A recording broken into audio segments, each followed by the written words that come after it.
Why does your scanner show the P0966 engine code? What does it mean?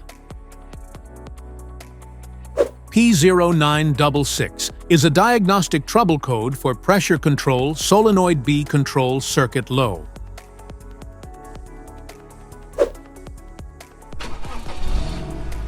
This engine code indicates that this means the vehicle's computer, PCM or TCM, has detected a voltage issue within the electrical circuit of the Pressure Control Solenoid B, which is responsible for regulating hydraulic pressure in the transmission. Under this circumstance, stop driving and repair your vehicle immediately.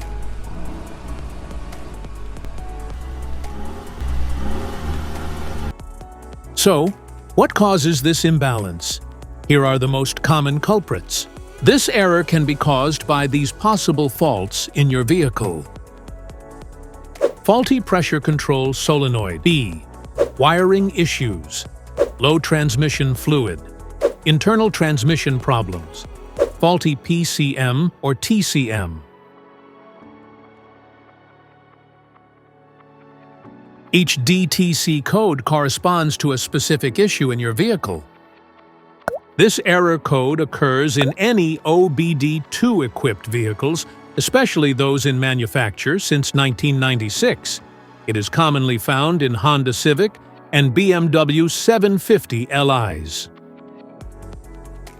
If you want to fix this error code, let us know in the comments section. We will definitely make the video on your demand. If you like this video, don't forget to subscribe to our channel. Thanks for watching.